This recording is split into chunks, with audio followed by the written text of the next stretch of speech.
May mga naipon na naman nga po tayo na buong pera dito sa ating perahan ko Marites. Kaya ayan, aayusin ko nga para naman makapamili na. Itong may naiipon nga tayo panigurado na kaunti na nga lang yung ating mga stock. Nga po yung mga alak dahil 2 linggo na nga po ako hindi nakapamili. Mga regular days lang kasi ang mga stock ko nga sa alak ay nasa 5 hanggang 10 peraso lang. Maliban sa gin, pag bumibili nga po ako noon ay isang box. Ubos na nga rin po siya at kaunti na lang talaga yung laman. 2 lagayan nga natin ng barya dyan ay napupuno na rin. Kasi mga soft drinks, alak, sigarilyo, pati mga dilata, chichirya ay nakahiwalay talaga yung puhunan niyan. Kung makikita nyo nga ang dami nang blue bills dyan Marites kasi minsan ginagamit ko rin yan sa cash out at hindi ko na ibabalik doon sa pinakalagayan ng pera nila. Ayan nga yung diskarte ko Marites para yung mga nagka-cash out ng mga malalaking halaga ay nabibigyan ko pa rin. Pag na-cash in ko naman nga po ulit iyon, ayan, at binabalik ko lang din. So ayan, hindi ko na nga rin binilang yung 50s at diniretso ko na paglagay dyan. Bilangin ko lang ay yung hundreds pati yung 1,000. Kumukuha nga lang ako dito Marites pag magre-restock ako ng mga soft drinks at saka mga RH. Kasi minsan nga ay hindi ko na rin talaga nabibilang dahil busy. Sinabi ko na muna dahil hindi pa nga kami makakapamili dahil wala pa nga si Jowa at nasa trabaho. Ayusin ko na rin yung mga stock ng mga kape pati gatas dahil wala na nga pong mga naka-refill. Kahapon ay Sunday, nagpahinga nga rin si Jowa at hindi nga muna gumawa sa bahay. After ko nga magsimbang, sabi ko nga ay lumabas na lang kami at doon na lang kami kakain sa Mang Inasal. Kaya ayan, hindi nga rin po ako nakapamili. Pag-uwi kasi namin ay natulog nga kami ni Jowa tapos si Sian nga po yung bantay doon sa tindahan namin. Hindi nga siya nagtapon ng basura kaya ayan, inutusan ko siya na itapon na yung mga basura. Lunes kasi ngayon at mayroon ngang tapon ng basura pero hindi nga po siya nag-asikaso. Late na nga ako gumising at siya nga po yung nagbantay pagkaalis ng papa niya. Yung bunso ko nga ay may pasok pa hanggang Martes kaya naman nasa school na siya. Magbabakasyon na ang mga bata at makakapahinga tayo ng baon pero sa totoo lang hindi pa rin naman talaga kasi syempre may mga cravings yung mga yan.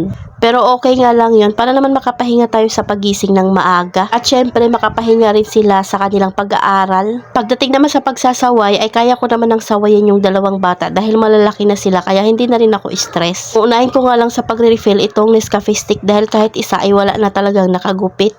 Magkano ang benta nyo sa ganitong stick Marites? Sa amin nga po ay 4 pesos pa din. May tubo na rin naman kasi at saka hindi nga po ako nangungupahan. Pero minsan may nagbabayad nga po sa akin ng 5 pesos.